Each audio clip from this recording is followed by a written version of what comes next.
In the second part of the introduction, I would like to parameterize the cycle properly and perform a first simulation.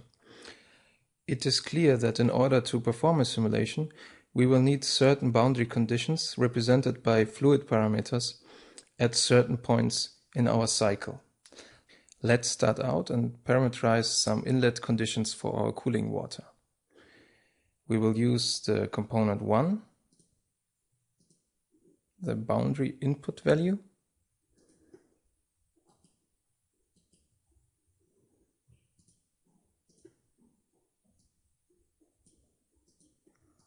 let's say our cooling water has 1 bar of pressure and 20 degrees of temperature at the inlet,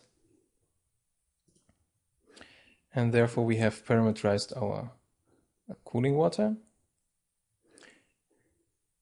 We also need a live steam mass flow, which we will parameterize with a component 33. And let's say we have 120 kg per second. And we also need a condenser back pressure, which we will specify with a component 46.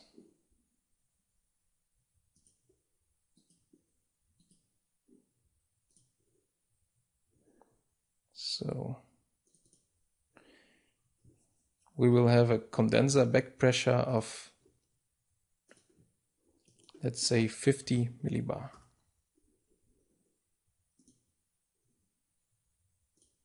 We also have other parameters specified by our components.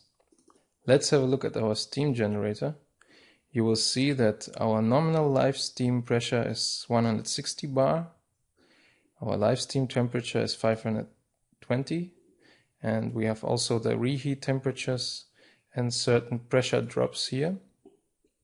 So this means that we will have an outlet pressure at pin 2 of 160 bar and a temperature of 520 degrees Celsius. Those are basically the concepts how to specify parameters in our cycle. We have component 1 available for fluids entering our cycle. We have component 46, which is a single value input.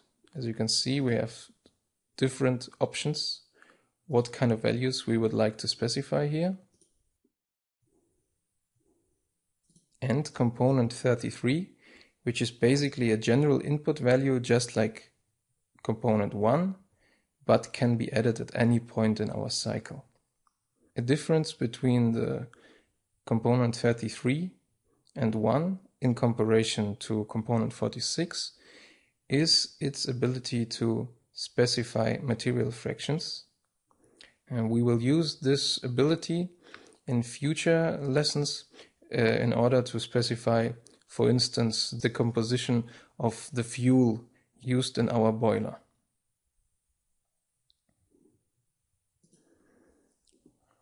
Those are the parameters we needed, and we can start a simulation by pressing the simulate button. You can find it here. It's a small turbine. I will just click on the button and you see we have an error message that indicates that some input data is missing. Let's have a look at it. What you see here is the error analysis window, and you will see that we are missing some pressure on the object water underscore 2, which is exactly this highlighted line. And here it is the same. So basically what happened was that we specified an inlet pressure of 1 bar and no outlet pressure behind the pump. So this is something we should do now. I can just take this component 46 and by Ctrl C Ctrl V, copy and paste it into my model.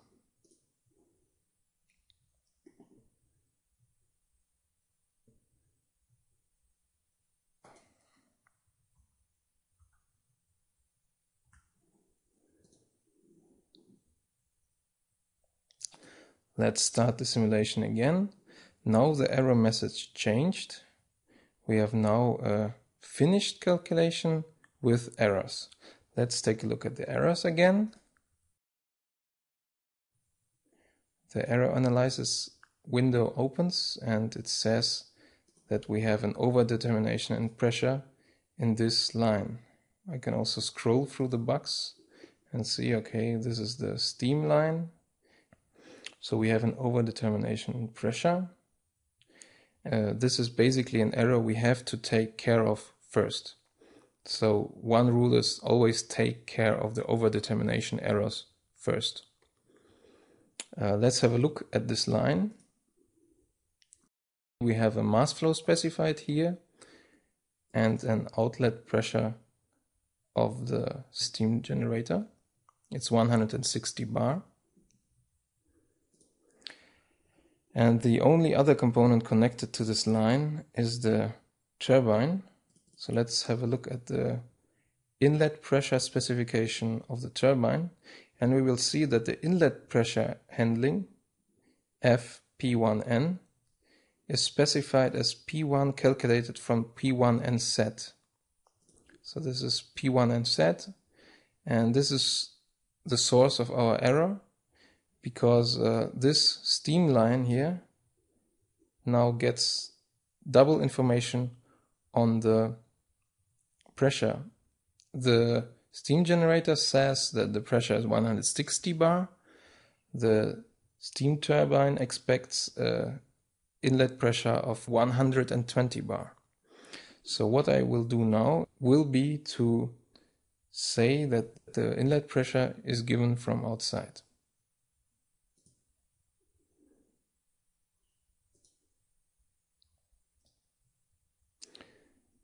Let's perform a simulation one more time. We have a successful calculation with warnings. And Epsilon asks us whether we want to take over the nominal values or not. What this exactly means will be the subject of a later lesson. Today I would like just to accept this question. Okay, so let's have a look at the warnings now, because what we would like to achieve would be a simulation without an error and without a warning. We can open our error analysis window from the calculation menu.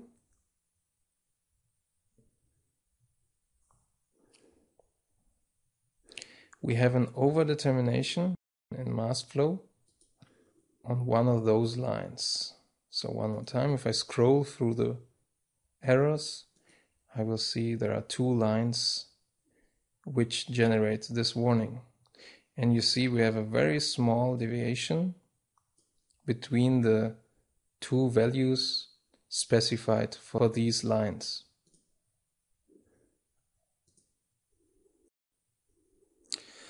So this is basically a problem which occurs due to the fact that we have a closed loop cycle. You can imagine that each component incorporates an equation which says that all incoming mass flows should be equal to all outgoing mass flows. So if we have a closed cycle, the definition of the outlet mass flow will meet again. We can solve this problem by adding a separator component into our cycle.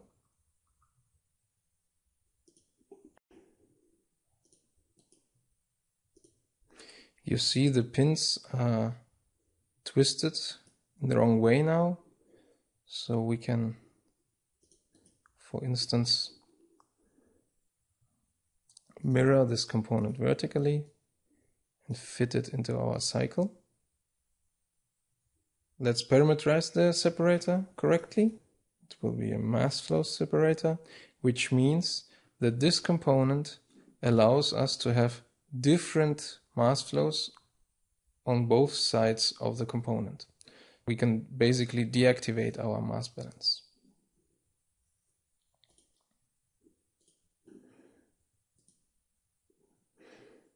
Our warnings are solved now. We have a successful calculation within 17 iterations and 106 milliseconds.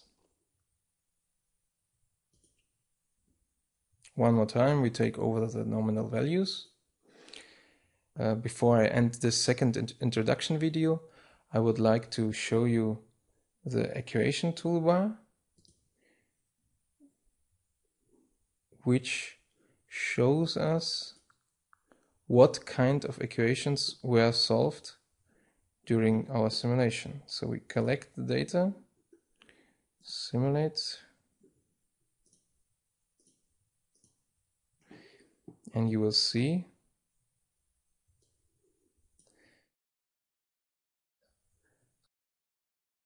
which equations are solved by the component during the simulation.